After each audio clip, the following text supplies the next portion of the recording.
अच्छा CCTV footage भी मिले।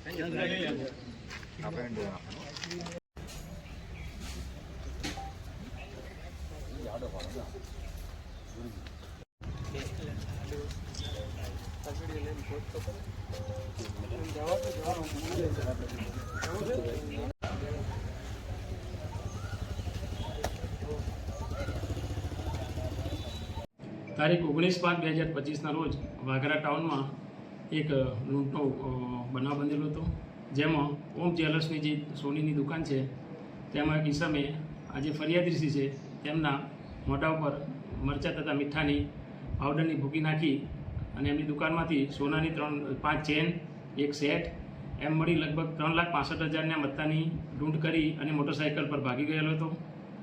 જે ગુનાની તપાસ દરમિયાન વડોદરા રેન્જના પોલીસ મહાનિરીક્ષક શ્રી સાહેબશ્રી તથા ભરૂચ પોલીસ અધિક્ષક સાહેબશ્રી નાઓની આ ગુનો ડિટેક્ટ કરવા સૂચના આપેલી હતી. જે અનુસંધાને વાગરા પોલીસ સ્ટેશનના police inspector Shri SD Bhultariya નાઓએ અલગ અલગ ટીમો બનાવી અને આ ગુનાની શોધખોળ ચલાવી રહેલા હતા. જે દરમિયાન તેઓને વુમેન ઇન્ટેલિજન્સ તથા ટેકનિકલ સર્વેલન્સના આધારે એવી માહિતી મળેલ કે રોજાર ટંકારિયા ગામનો એક ઈસમ રાકેશ જસુભાઈ પ્રજાપતિ નાઓએ આ લૂંટ કરેલી છે. જે અનુસંધાને તેની તપાસ કરતાં તેની પૂછપરછ કરતાં સદર ઈસમે આ લૂંટ કરેલ હોવાની હકીકત જણાઈ આવતા આ ગુનાના કામે તેઓની આજરોજ સવારના કલાક 4 વાગે અટક કરવામાં આવેલ છે. અને આ ગુનામાં જે લૂંટમાં ગયેલ જે મુદ્દામાલ છે સોનાનો અલગ અલગ ચેન તથા સેટ 3,65,000ની મત્તાની રિકવરી પૂરેપૂરી કરવામાં આવેલ છે તથા ગુનામાં વપરાયેલ મોટરસાઇકલ, મોબાઈલ તેની પણ રિકવરી કરવામાં આવેલ છે. અને આ ગુનાની તપાસ આમાં તેઓ આગળ ચલાવી રહેલ છે. સાહેબ, આ જે આરોપી છે એનો કોઈ ગુનાહિત ભૂતકાળ છે કે કેમ? ના, હાલમાં તો આરોપીનો કોઈ ગુનાહિત ભૂતકાળ જણાઈ આવેલ નથી. ઓકે, આ ઘટનાના જે સાહેબ CCTV સામે આવ્યા હતા એમાં સોનીની પણ બેદરકારી જણાઈ આવે છે, તો એ વિશે તમે કોઈ પ્રજાને સંદેશ આપશો? હા, તમામ જે આ ઘટના બની, જે બનાવ એમાં જે ફરિયાદી છે એ આ બનાવ દરમિયાન જે લૂંટ થઈ એ દરમિયાન પોતે પોતાના મોબાઈલમાં વ્યસ્ત હતા, જેના કારણે આ લૂંટનો ગુનો બનેલો હતો.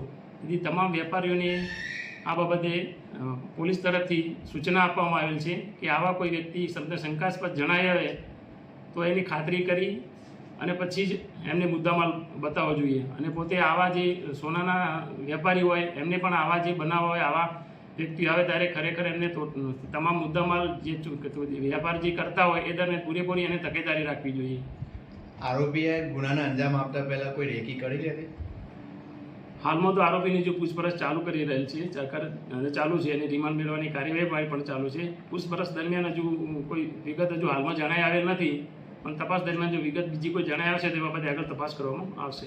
ઓકે, એના કોઈ સાથીદાર હોય આમાં સપોર્ટ કરનારી કોઈ સામે આવ્યું છે? હાલમાં કોઈ હકીકત દરમિયાન કોઈ તપાસમાં જણાઈ આવેલ નથી સાથીદારો, પણ રિમાન્ડ દરમિયાન તથા બીજી આગળની જે તપાસ દરમિયાન એમાં કોઈ આવશે તો એની પણ આ ગુનાના કામે ધરપકડ કરવામાં આવશે.